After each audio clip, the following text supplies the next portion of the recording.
sahabat inspirator. Semangat bangkit. Bro, Assalamualaikum warahmatullahi wabarakatuh.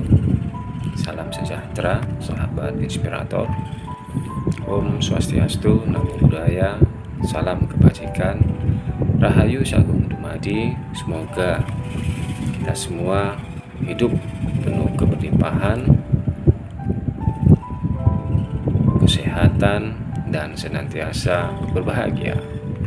Semoga kita menjadi sumber cinta, sumber kasih, sumber kedamaian, sumber ketentraman bagi semua makhluk yang ada di semesta ini.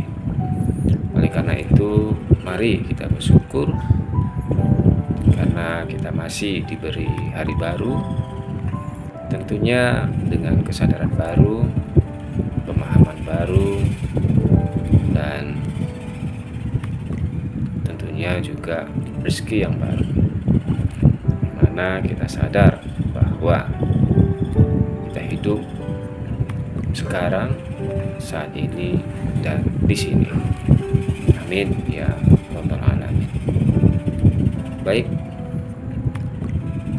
untuk meningkatkan level kesadaran kita, tentunya kembali hari ini saya ingin mengajak kepada semua sahabat inspirator untuk kembali menyadari tentang pengalaman perjalanan hidup kita. Tidak harus menjustifikasi diri kita ini buruk ataupun merasa sudah baik. Ya, kembali lagi saya mencoba untuk memberikan satu gambaran bahasanya alangkah baiknya, alangkah bijaksananya ketika kita membahas sesuatu yang berkaitan dengan perjalanan. Tentunya kita bisa fokus kepada perjalanan hidup kita sendiri tanpa harus melihat atau mengamati perjalanan orang lain, agar kita tidak terjebak dan terikat dengan menjustifikasi merasa hidup benar sendiri ataupun merasa hidup sudah banyak kesalahan. Karena sejatinya benar dan salah itu adalah sebuah kebenaran yang sudah berjalan apa adanya, dan tentunya keduanya harus bisa kita terima.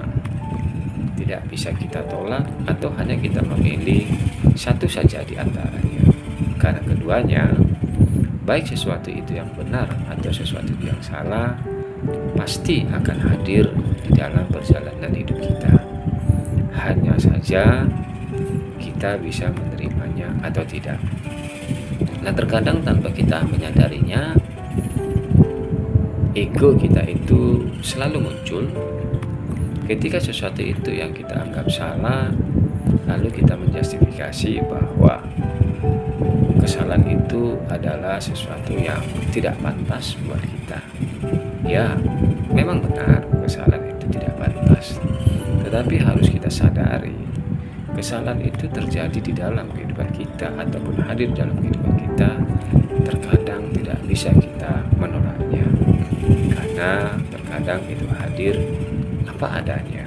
Itu membuktikan bahwa semesta sedang mengajarkan sesuatu kepada kita. Begitu juga dengan kebalikannya, terkadang sesuatu yang benar itu hadir dalam kehidupan kita dan kita menerimanya. Tanpa kita sadari, hal tersebut muncul dikarenakan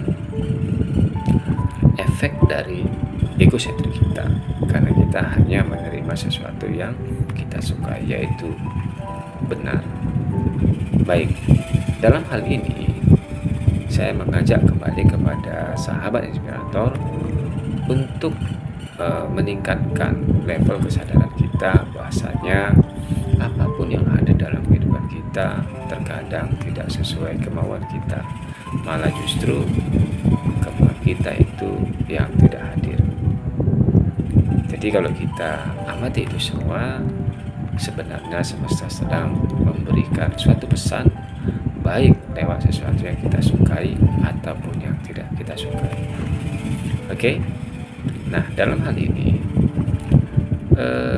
kita coba untuk membahasnya tidak berdasarkan perspektif cara pandang secara religi, tetapi kita mencoba membahasnya atau dalam konteks dalam persepsi kesadaran. Saya sendiri secara administrasi atau secara religi, terlepas dari keyakinan kita itu sama ataupun beda, saya tidak ingin mengangkatnya dari perspektif religi, tapi dari kesadaran. Secara religi memang saya seorang muslim, namun saya ingin mengangkat dari sisi perspektif spiritual ataupun perspektif yang tidak harus kita batasi. Bahasanya Islam jika kita maknai secara etimologi secara bahasa adalah, atau dalam bahasa Quran juga, Islam itu artinya adalah berserah diri. Nah, kita mencoba untuk membahas kata berserah diri. Artinya yang namanya berserah diri itu berarti utuh, seutuhnya. Kita berserah diri kepada siapa? Kepada Rob atau kepada Tuhan semesta alam, pada Allah atau apapun itu disebut namanya. Tentunya kita harus sadari berserah diri itu adalah utuh, artinya tidak ada penolakan. Artinya apapun yang hadir dalam kehidupan kita itu tidak ada penolakan, karena sejatinya terkadang apa yang kita harapkan bukan itu yang hadir. Nah, kita menjadi kecewa karena kita tidak menyukainya, tetapi kita menyukainya ketika itu sesuatu yang terjadi sesuai dengan kemauan kita, maka kita menerima. Itu belum berserah diri. Nah, itulah indahnya makna dari Islam berserah diri. Kenapa? Karena dengan berserah diri, dengan kesadaran penuh, tentunya jiwa kita, diri kita tidak akan mungkin ada perasaan tidak tenang. Tentunya perasaan kita akan tenang, nyaman, damai, dan bahagia tanpa syarat. Suka tidak suka kita tetap tenang, kita tetap damai, tentram, dan bahagia. Itulah sebenarnya berserah diri. Nah, kenapa kita harus berserah diri? Karena dengan adanya rasa berserah diri secara utuh, maka secara otomatis disitulah puncak kesadaran sejati diri kita yang sebenarnya. Karena kita tahu, kita sadar diri kita sebenarnya bukan perasaan itu, bukan emosi itu. Itulah sebenarnya. Karena kalau masih ada rasa emosi, itu belum berserah diri. Apakah emosi itu negatif ataupun emosi itu positif? Maka wajar di dalam Al-Quran, terlepas dari apapun sahabat religi, keyakinannya apa, tapi saya mau mengambil satu kutipan dari firman Allah di dalam Al-Quran, yang dimana Allah menyatakan Islam itulah din. Kalau dimaknai itu din itu adalah agama, tapi saya tidak mau ngambil karena din itu adalah sistem. Sistem siapa? Sistem semesta, sistem Allah yang benar. Gimana tidak benar? Karena berserah diri secara utuh.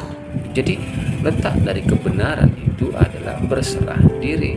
Nah, coba kita sekarang cek melihat kembali kepada sebuah pengalaman diri kita masing-masing. Ketika kita mengalami suatu kesulitan apapun, pada saat itu kita mentok, sudah tidak tahu lagi harus bagaimana, maka disitulah kita kadang-kadang baru berserah diri. Maka apa hasilnya? Kadang-kadang yang terjadi itu di luar dari dugaan kita, di luar dari bayangan kita, malah mudah-mudahan setiap masalah itu dengan sendirinya terselesaikan, solusi itu hadir. Maka pada saat ini mungkin sahabat-sahabat dalam kondisi masalah hari ini, ketika kita berserah diri, maka tanpa kita sadari keajaiban itu akan datang. Dan sama dengan kita berserah diri total kepada yang tahu jalannya. Karena kadang-kadang kita ini mencoba mencari solusi, berpikir begitu, tapi faktanya malah menemukan masalah yang baru. Nah, maka dari video ini saya ingin mengajak sahabat-sahabat inspirator untuk kembali mengenal diri sejati. Siapa diri sebenarnya? Diri sejatimu sebenarnya. Maka dalam hal itu, maka dimulailah dari berserah diri. Siapapun dan apapun keyakinanmu, ingat, esensinya adalah kita makhluk yang sama-sama diciptakan oleh Tuhan semesta alam. Itu dulu yang harus kita pahami. Terlepas dari keyakinan kita itu berbeda, kepercayaan kita berbeda, tapi esensinya iman kita adalah sama-sama mengimani adanya Tuhan semesta alam. Maaf jika statement saya mungkin tidak disetujui oleh beberapa sahabat yang mungkin apakah sama keyakinan kita secara administrasi ataupun tidak sama. Tapi jujur, tanyakan kepada dirimu sendiri jika apa yang saya sampaikan ini adalah untuk meningkatkan pertumbuhan kesadaran kita sejatinya kita sebagai seorang makhluk ciptaan Tuhan semesta alam. Baik, terima kasih. Wassalamualaikum warahmatullahi wabarakatuh.